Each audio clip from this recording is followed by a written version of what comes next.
नमस्कार. ठाण्याच्या राजकीय, सामाजिक आणि सांस्कृतिक घडामोडींचं वर्तमान चित्र दाखवणाऱ्या ठाणे वर्तमानमध्ये मी नितीन बोरसे आपलं पुन्हा एकदा हार्दिक स्वागत करतो. सादर करीत आहोत आजच्या ठळक बातम्या. 8 तारखेपासून निश्चलीकरणाला सुरुवात झाल्यानंतर 4,500 रुपये मूल्याच्या नोटा बदलून दिल्या जातील असं केंद्र शासनाच्या वतीने जाहीर करण्यात आलं होतं. आता केवळ 2,000 रुपयांच्याच नोटा बदलून दिल्या जातील असा निर्णय जाहीर केल्याने सर्वसामान्यांच्या हलाखीत अधिकच भर पडण्याची शक्यता आहे. हे करत असताना ज्यांच्याकडे विवाह आहे अशा दोन्हीकडच्या कुटुंबियांना 2.5 लाख रुपये बँकेतून काढून घेण्याचा उदारपणा मात्र केंद्र शासनाने दाखवला आहे. तर दुसरीकडे जिल्हा बँका म्हणजे काळा पैसा पांढरा करण्याचा अड्डा असल्याचा आरोप करत अर्थमंत्री अरुण जेटली यांनी जिल्हा बँकांची नोट स्वीकार बंदी कायम ठेवण्याचा निर्णय घेतला आहे. याविरोधात जिल्हा बँका आता काय निर्णय घेतात हे बघणं औत्सुक्याचं ठरणार आहे. तर नोटबंदीने वैतागलेले ठाणेकर दूध विक्रेत्यांनी शुक्रवारपासून घरपोच दूध न पोचवण्याचा इशारा जिल्हा प्रशासनाला दिला आहे. ठाणे शहरातील बोगस डॉक्टरांना चाप लावण्यासाठी ठाणे महानगरपालिका क्षेत्रात काम करणाऱ्या सगळ्या डॉक्टरांची नोंदणी करण्याचा निर्णय ठाणे महानगरपालिका प्रशासनाने घेतला आहे. यापुढे डॉक्टरांना महाराष्ट्र मेडिकल काउन्सिलचा नंबर आपल्या प्रिस्क्रिप्शनमध्ये नोंदवणं बंधनकारक करण्याचा निर्णय देखील ठाणे महानगरपालिकेने घेतला आहे. शैक्षणिक पात्रतेप्रमाणे डॉक्टरांची वर्गवारी करण्यात येणार असून डॉक्टरांना वार्षिक 1,000 ते 15,000 रुपयापर्यंतचं शुल्क महानगरपालिकेला द्यावं लागणार आहे. बोगस डॉक्टर्सना आळा घालण्यासाठी आरोग्य विभागाच्या वतीने ही मोहीम राबवण्यात येणार आहे. मात्र डॉक्टरांकडून जे शुल्क वसूल केलं जाणार आहे त्याबाबत डॉक्टरांच्या संघटनांकडून विरोध होण्याची शक्यता आहे. डॉक्टरांच्या शैक्षणिक पात्रतेबरोबरच त्यांच्या सहाय्यकांची शैक्षणिक पात्रता देखील पडताळण्यात येणार असल्याची माहिती ठाणे महानगरपालिकेच्या आरोग्य विभागाच्या वतीने देण्यात आली आहे. स्वतःच्या श्वानप्रेमाचा त्रास इतरांना होऊ नये यासाठी ठाणे महानगरपालिकेने श्वानपालनासाठी परवाना बंधनकारक केला होता. मात्र आता ठाणेकरांनी परवाना प्राप्तीकडे पाठ फिरवल्याचं स्पष्ट झालं आहे. श्वानपालनासाठी महानगरपालिकेकडे नोंदणी आवश्यक आहे. त्याकरता आधी 100 रुपये इतकं शुल्क महानगरपालिकेकडून वसूल करण्यात येत होतं. आता हे शुल्क वाढवण्यात आलं आहे. ते 400 रुपये एवढं करण्यात आलं आहे. मात्र श्वानपालकांनी पालिकेच्या या निर्णयाकडे साफ दुर्लक्ष केल्याचं स्पष्ट झालं आहे. गेल्या वर्षी 3,200 जणांनी श्वानपालनाचा परवाना घेतला होता. मात्र यावर्षी केवळ 1,000 जणांनी हा परवाना अधिग्रहित केला आहे. त्यामुळे आता परवानाखेरीज श्वानपालन करणाऱ्या श्वानपालकांवर दंडात्मक कारवाई करण्याचा विचार देखील ठाणे महानगरपालिकेच्या वतीने करण्यात येत आहे. निसर्गातल्या कणाकणात ईश्वराचा वास, फुला फुलातून दरवळणारा मोहक मंद सुवास, याच सुगंधातून वसे पूर्णत्वाचा ध्यास. देवभक्ती अगरबत्ती दे आनंद हमखास. विविध सुगंधात उपलब्ध पितांबरी देवभक्ती अगरबत्ती आजच आणा घरात.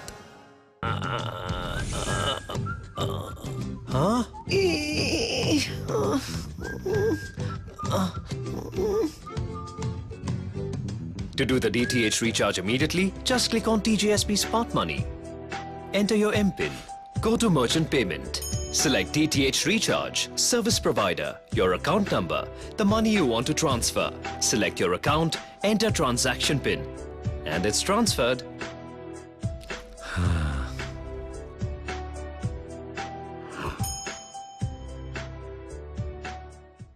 बॅरॉन मेन्स स्टुडिओचा लग्नसराई धमाका. 50% महासेल. किती? 50% महासेल. हो, कुठल्याही कपड्यांवर चक्क 50% ऑफ.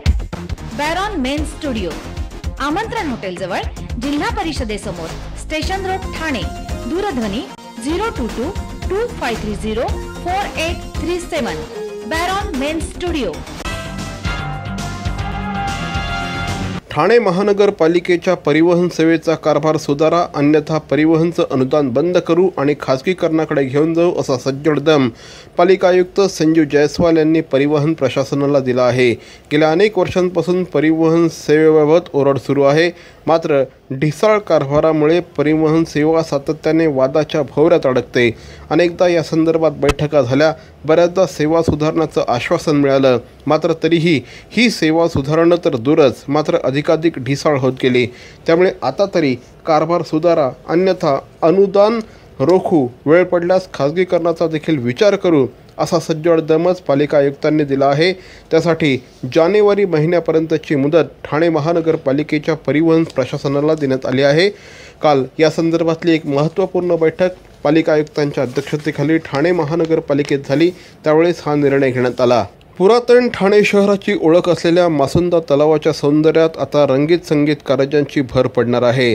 या संबंधीचा प्रकल्प राबवण्यासाठी महापालिका प्रशासनाने जोरदार हालचाली सुरू केल्या असून या संबंधीचा सविस्तर प्रस्ताव पालिका प्रशासनाकडून येत्या सर्वसाधारण सभेसमोर मांडण्यात येणार आहे. यापूर्वीच रिलायन्स कंपनीच्या माध्यमातून उपवन तलावात म्युझिकल कारंजे उभारण्यात आले आहेत. याच धर्तीवर मासुंदा तलावात देखील कारंजे उभारण्यात येणार असून त्यामुळे ठाणेकरांच्या तलावपळीच्या सौंदर्यात भर पडणार आहे.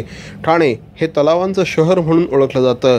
शहरातील विविध भागात अनेक तलाव असून त्यापैकी मासुंदा हा तलाव शहराच्या मध्यवर्ती भागात आहे. शहराचा मानबिंदू म्हणून या तलावाची ओळख आहे.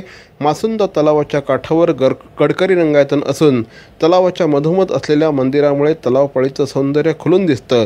ठाणेकरांची चौपाटी म्हणून मासुंदा तलाव ओळखला जातो. सायंकाळीच्या वेळेस मासुंदा तलावाच्या परिसरात फेरफटका मारण्यासाठी ठाणेकर नागरिकांची गर्दी होते. तलावाच्या परिसरात ॲम्फी थिएटर उभारण्याचा निर्णय यापूर्वीच घेण्यात आला आहे. या थिएटरच्या परिसरातच तलावामध्ये म्युझिकल कारंजे उभारले जाणार असल्याची माहिती पालिका प्रशासनाच्या वतीने देण्यात आली आहे. या कामासाठी 15 वर्षांचा ठेका देण्यात येणार असून त्याचं बिल देखील ठेकेदार भरणार आहे. या ठेक्यापोटी संबंधित ठेकेदाराला जाहिरातीचे हक्क दिले जातील. त्यामुळे या प्रकल्पासाठी महापालिकेला 1 रुपया देखील खर्च करावा लागणार नाही, असं पालिकेच्या वतीने स्पष्ट करण्यात आलं आहे. मरावे परी अवयव रूपी उरावे. अवयव दानाचा हाच संदेश जनसामान्यांपर्यंत पोहोचवण्याचा संकल्प घेऊन निघाले आहेत ज्येष्ठ समाजसेवक माननीय नानजीभाई खिमजीभाई ठक्कर ठाणावाला. त्यासाठी काढण्यात आली एक भव्य दिव्य रॅली. अवयव दानासाठी सुरू आहेत ठिकठिकाणी जनजागृती सभा. लक्षात ठेवा, आपला अवयव दानाचा संकल्प वाचवू शकतो कुणाचे तरी प्राण, दूर करू शकतो कुणाचं तरी अपंगत्व अगदी कायमचं, फुलवू शकतो अनेकांच्या संसारात सुखाचे बगीचे. अवयवदानाच्या या महायज्ञात सहभागी व्हा. समाजरत्न श्री नानजीभाई खिमजीभाई ठक्कर ठाणावाला यांच्या पुढाकाराने जनहितार्थ प्रकाशित. अहो, आपण आपलं घर स्वच्छ सुंदर नेटनेटकं ठेवतो ना, मग आपण आपल्या शहराच्या बाबतीत उदासीन का? आपलं शहर स्वच्छ सुंदर आणि नेटनेटकं ठेवणं ही आपली जबाबदारी आहे, हो ना? मग उचला फोन आणि विना परवाना होर्डिंग्स बॅनर्स कुठे दिसले तर 1800-222-108 या टोल फ्री क्रमांकावर कळवा. त्याची दखल त्वरित घेतली जाईल. लक्षात घ्या, आपला छोटासा सहभाग आपलं शहर स्वच्छ सुंदर आणि नेटनेटकं बनवू शकतो. नमस्कार. 8 तारखेला पंतप्रधान नरेंद्र मोदी यांनी 500 आणि 1000 रुपयांच्या नोटांवर बंदी घोषित केल्यानंतर प्रचंड मोठ्या प्रमाणात उलथापालथ सुरू आहे. अशातच राज्य शासनाने आता देवस्थानांमध्ये विविध धर्मियांच्या देवस्थानांमध्ये ज्या हुंड्या असतात किंवा ज्या दानपेट्या असतात त्यामधली रोकड ही बँक खात्यांमध्ये जमा करण्याचे आदेश दिलेले आहेत. नेमका हा विषय घेऊन ठाणे शहरातील एक उद्योजक, ठाणे शहरातील एक सामाजिक कार्यकर्ते मनीष पाटील यांनी रविवारपासून म्हणजे 13 तारखेपासून या संदर्भातली एक मोहीम सोशल मीडियावर सुरू केली होती. त्यानंतर राज्य शासनाने देखील या संदर्भात निर्णय घेतला आहे आणि नेमकी ही मोहीम काय होती, याच्या पाठीमागचा उद्देश काय होता हे जाणून घेण्यासाठी आता आपल्यावर आहेत स्वतः मनीष पाटील. मनीषजी, ठाणे वर्तमानमध्ये आपलं स्वागत. मला सांगा की राज्य शासनाने आता धार्मिक स्थळांवर अशा प्रकारचा निर्देश दिलेले आहेत की त्यांनी त्यांचे पैसे जे आहेत ते बँक खात्यांमध्ये गुंतवावे म्हणून. या संदर्भातली मोहीम तुम्ही चालू केली होती. काय मोहीम होती तुमची एक्झॅक्टली सांगा. मोहीम अशी होती की जेव्हा कॅशचा सगळीकडे प्रश्न डिमॉनिटायझेशनमुळे सुरू झाला तेव्हा माझ्या असं लक्षात आलं की अरे माझ्या घरी माझ्या ड्रॉवरमध्ये कॅश बऱ्यापैकी 337 रुपये मला सापडले की जी छोटे नाणी आणि कॉईन्स याच्या स्वरूपात आहेत. मग असं डोकं लक्षात आलं की अशी नाणी आणि कॉईन्स आणखीन कुठे असू शकतात. हे जेव्हा विचार करायला सुरुवात केली तेव्हा लक्षात आलं की देवळांनी किंवा धार्मिक स्थळांनी सगळ्या प्रकारच्या धार्मिक स्थळांनी अशी कॅश असते जी स्टॅग्नंट आहे. तिकडनं ती फक्त बँकेतच जाते, त्याला दुसरा मार्ग नाही आणि ती महिने काही आठवडे तिथे तशीच पडून असते.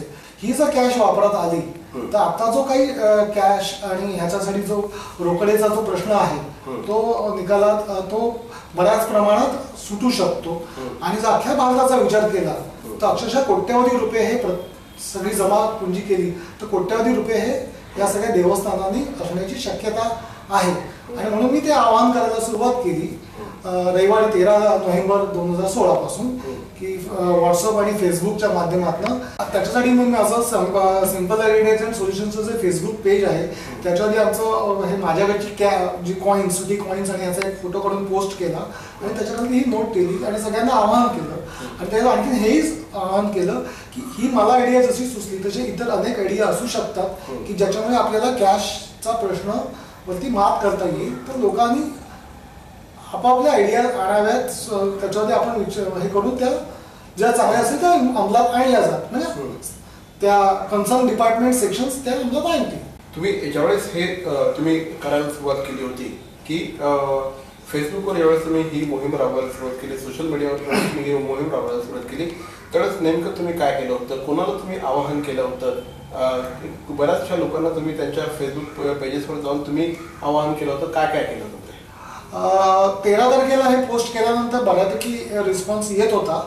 पण 16 तारखेला सकाळी मी पहाटे लवकर उठून केदारनाथ देवळापासून ते म्हणजे केदारनाथ उत्तराखंडातल्या देवळापासून उज्जैन महाकालेश्वर पासून ते खालती मीनाक्षी मंदिर यांच्यापर्यंत जेवढ्या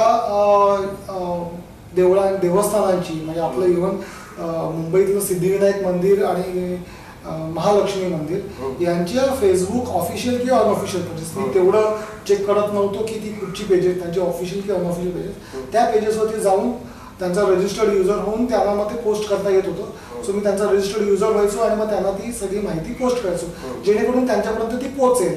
मी अजमेरच्या दर्ग्याच्या फेसबुक पेजवरती जाऊन त्यांनाही ती पोस्ट केली. जेवढं शक्य मला सुचत गेलं आठवत गेले बेसिकली त्या सगळ्यांना मी ही पोस्ट पाठवायला सुरुवात केली. आणि साधारणतः 16 तारखेलाच काल संध्याकाळपासून न्यूज चॅनल्सवरती देवस्थान महालक्ष्मी मंदिर आणि यांचे हे राज्य शासनाने त्यांना निर्देश दिल्यामुळे त्यांनी दानपेट्या उघडून ते कॅश बँकात सबमिट करायला सुरुवात केलेली आहे. आजची बातम्याप्रमाणे मला वाटतं पंढरपूर देवस्थाननी पण त्यांची रोकड बँकेत जमा केलेली आहे. असंच जर प्रत्येक देवस्थाननी केल्यामुळे प्रचंड कॅश ही वापरात यायला लागेल. आज 17 तारखेला दुपारी मी PMO ची ऑफिसची जी साईट आहे वेबसाईट आहे त्यांच्या साईटवरती जाऊन पण मी माझी ही हे सोल्युशन जे आहे त्यांना मी काय केलं कसं केलं कधीपासून हे मी करतो आहे हे सगळं त्या इनिशिएटिव्ह विषयी त्यांना पण मी इन्फॉर्म केलेलं आहे. पंतप्रधान नरेंद्र मोदी यांच्या कार्यालयांना सुद्धा त्यांनी त्यांची जी काही ही मोहीम आहे ती मोहीम त्यांच्यापर्यंत पोहोचवण्याचा प्रयत्न केला. मला सांगा काय कशा पद्धतीने लोकांचा रिस्पॉन्स आलेला आहे? तुम्ही ज्यावेळेस ही सगळी मोहीम राबवली त्या मोहिमेला लोकांचा कशा पद्धतीने रिस्पॉन्स आलेला आहे? सगळ्यांनी एकच माझ्या एका जवळच्या मित्राचं सांगतो की मनीष बरेच जण विचार करत राहिले पण यू ऍक्टेड ऑन इट, तू त्याच्यावरती अंमल केलास हे सगळ्यात महत्वाचं. आणि जेव्हा सुरुवातीला मी चालू केलं तेव्हा सगळ्यांनी अगदी एमिनंट पर्सनॅलिटीजनी पण मला सांगितलं की खूप सुंदर आयडिया आहे इम्प्लिमेंट करायला पाहिजे. मला त्याचा खूप सगळ्यांनी सपोर्ट केला. मी सगळ्या बरेच जणांना सांगत होते की तुम्ही तुमच्या फेसबुकवरती पण ती शेअर करा. याचं एकच आहे की सगळ्यांना एकच म्हणता येईल की अत्यंत साधी सोपी सहज अंमलात आणता येणारी आणि कुठच्याही प्रकारचं वेगळं खर्च न करावी लागता येणारी ही कन्सेप्ट आहे. ती फक्त 1 महिन्यानंतर जर त्यांनी डोनेशन बॉक्स उघडले तर त्याची गरज तेव्हा लागणारच नाही, ते रेग्युलर गोष्ट होईल. आज डोनेशन बॉक्स उघडणं हे खूप महत्वाचं होतं म्हणून मी म्हटलं की आज इमिजिएटली ते बॉक्सेस उघडले. अडकून पडलेला पैसा जर बाजारात आला बँकांमध्ये आला तर कॅशची जी लिक्विडिटी आहे ती जास्त इझी होईल या उद्देशाने तुम्ही हा संपूर्ण उपक्रम केला. आणि त्याच्याकरता सुरुवात माझ्यापासून केली. मी माझ्या घरातली 337 रुपयाची जी सुटी नाण्यांचं हे होतं ते मी एवढं आणलं. आता मी येताना रिक्षावाल्याला सुट्टे 18 रुपयाच्या कॉइन्स दिल्या आणि आलेले आहेत. त्याच्या चेहऱ्यावरचा जो आनंद आहे तेच खरं म्हटलं तर ती खरी पावती आहे. आउट ऑफ बॉक्स थिंकिंग करून छोट्या छोट्या आयडियाज मधून सोल्युशन्स मधून फार खर्च न करता एखाद्या कंपनीला फायदा मिळवून देणं हेच मनीष पाटील यांचं काम आहे. आणि अनेक महाराष्ट्रातल्या अनेक नामवंत कंपन्या त्यांच्या क्लायंट्स आहेत आणि समाजाला उपयोग व्हावा. समाजाला मध्ये आज जो एक प्रचंड मोठ्या प्रमाणात पॅनिक निर्माण झालेली आहे ही पॅनिक कुठेतरी कमी व्हावी या दृष्टिकोनातून त्यांनी ही संपूर्ण मोहीम राबवलेली आहे. मनीषजी आमच्याशी बोलत त्याबद्दल धन्यवाद आणि तुम्ही जे काही करता आहात त्यासाठी तुम्हाला शुभेच्छा. थँक्यू.